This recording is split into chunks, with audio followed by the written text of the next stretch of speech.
Keepers nervous, strikers, they'll deliver. Crowd roars erupted, you can feel the quake. 80,000 voices. Hello there, Nigerian football fans and football fans everywhere. Now, during the off season, or rather during the summer transfer window, one of the transfers I was looking forward to as a Nigerian and as a Chelsea fan was the reported move of Victor James Osimhen from Napoli to Chelsea. I was really looking forward to this because one, I know what he brings to the table in terms of his goal scoring, his passion, his aggression, his pressure, his leadership on the pitch and off the pitch as well. I was looking forward to this because one, it would mean, a Nigerian player, one of Nigeria's foremost strikers and most informed strikers, will be heading to one of Europe's best football clubs, one of English or England's best football club, Premier League's best football clubs, on the one hand, and what he would then do for Chelsea. So both fronts, I was very, very happy, very excited to see, what he would do. But now the transfer didn't sort of transpire, didn't happen, didn't come to fruition at the end of the day. I think it got everything ended, towards the end of the transfer window, deadline day, and he ended up going to Galatasaray. So in this interview he had with John Obi Mikel on the Obi-Wan podcast, this is what he had to say as to his reasons for, joining Galatasaray, as opposed for joining Galatasaray, and and I think for me, he has been having a very, very good season so far. He's 23 goals, 5 assists, so that's 28 goal contributions, if I'm not mistaken. So for me, I think so far so good. He may end up getting close to 35, 40 goal contributions, when it's all said and done, when the season comes to an end. So in a couple of seconds, I would let you listen to this, just an excerpt of that interview from the Obi-Wan podcast. Most of them say, they didn't believe that Osimhen is going to come to their club and something like that. But I think for me, it was easy, to be able to come here because the coach also played a huge role, in making me come here. And of course, I also watch their game because I'm very close to Dries, so I watch their game even before I even dream of coming here. I used to watch their game a lot. So when I spoke with the coach, told me about the project, about what the goal the club had set for itself this season. I think we have the same mindset and everything like that. So the symbol of the club is a lion, and I think I fall into this category also in terms of the way I play, in terms of the way I've survived through life's journey and stuff like that. So for me, it was quite easy to accept this club. Now, I'm sure you've heard what he had to say. You can see he had a discussion with the coach, and he shared the vision of the coach, and the plan of the club overall for what they wanted to achieve this season as well, and the welcome they gave to him, when he arrived, to join Galatasaray. And, I saw the videos, I'm sure you saw the videos when he eventually joined Galatasaray. For me, due credit to him, due kudos to him.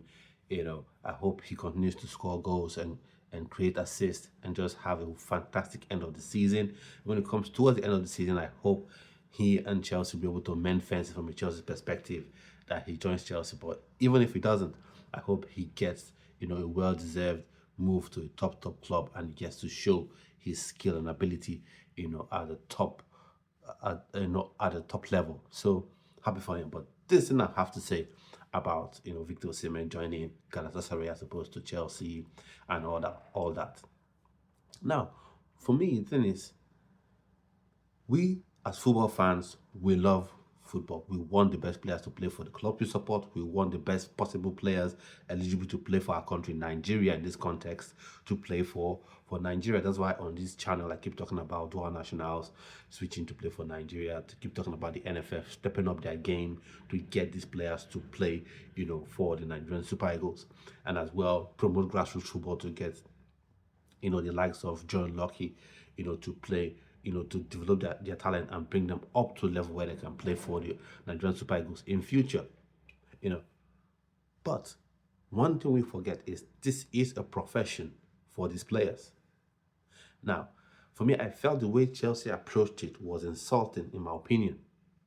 Now, Victor Osimhen was on £200,000 a week.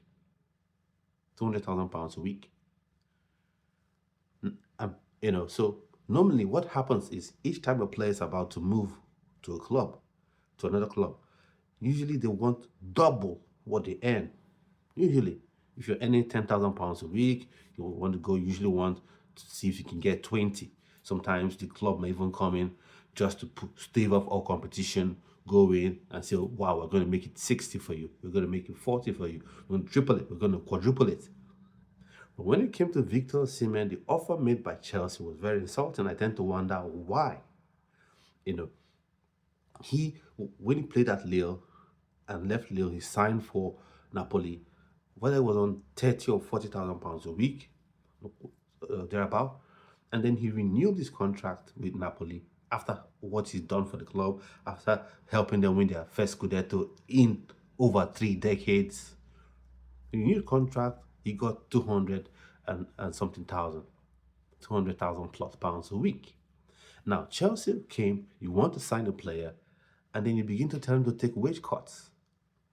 Now, that's fine, because if you don't have the money to afford a player, you can come up with different parameters. You could say, okay, take wage cuts, or move this, we'll have a huge lump sum and they'll pay you a smaller amount of money, or we'll give you a long-term contract where you earn maybe half of what you're earning, but by the end of your contract, you would have earned what you want to earn. Maybe if you're looking to earn in 3 years, if we give you a long-term contract of 6, you'll be able to earn it, you'll be able to earn what you would have earned in 6 years, and your future is secured. So no issues about that. But then you have people coming on, different social media platforms, on different YouTube channels. That's one of the reasons I keep going on here, to give people context and not allow people run players down of any nationality, and Nigerian nationality as in particular. Came on, oh, he's greedy. He was earning 40,000 pounds previously with Napoli. They increased his wages. Now it's on 200 and something thousand pounds a week. Why shouldn't you want to earn 120? I was like, who says this? You wouldn't hear this about Harry Kane. You wouldn't hear anyone say this about Jack Grealish. You wouldn't hear anyone say this about Lewandowski.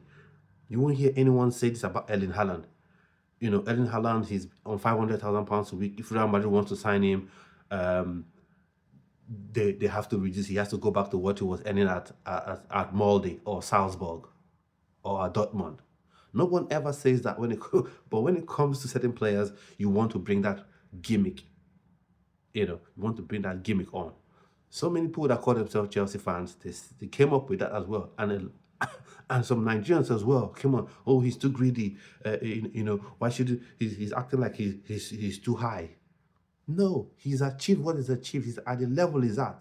And sometimes we need to bring this back to everyday life. Let's say you are a carpenter, right? Whilst you were a carpenter, you were making, let's say, 20,000 naira a month. And then later on, you applied for a job because you have some previous skills, degree from a university. You apply for a job, as an administrator in a company, and they start paying you upwards of 150, 200,000 naira a month. And then 2 years down the line, after you've won Employee of the Year, you've helped that company grow from maybe 500,000 naira a year to now being 10 million naira a year. A new company comes to you and wants to hire you for your services. And then they say, you know what? You see that 20,000 naira you are earning as a carpenter? That's what we want to pay you. How would you feel?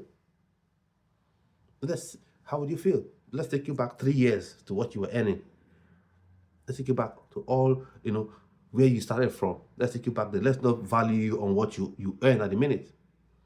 And what Victor Osimhen did was even a bit shocking from a superstar perspective. And let's get it right. Victor James Osimhen is a superstar.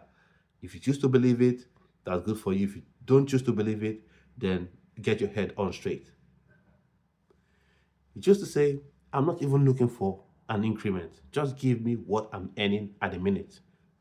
The 200,000+ pounds a week that I earn at Napoli, that's what I want to earn right now. I'm not insisting on an increase, but I'm not going to take any less than this. And that was made an issue.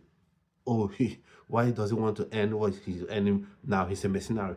That was just stupidity, in my opinion. So I'm happy he's made this move, and I'm happy as well that he's fit and available for the World Cup qualifying game versus Rwanda and Zimbabwe as well. So I'm really happy that he's fit, and I want him to do well at Galatasaray, go on smash records. If he can get 40 goals and assists by the end of this season, that would be wonderful. That could raise his stock even higher. So I want to know your thoughts and opinions in the comment section. So at this point, I've come to the end of this video, and hopefully I'll see you on yet another video. Do have a splendid rest of your day. Stay well, stay blessed. Bye-bye.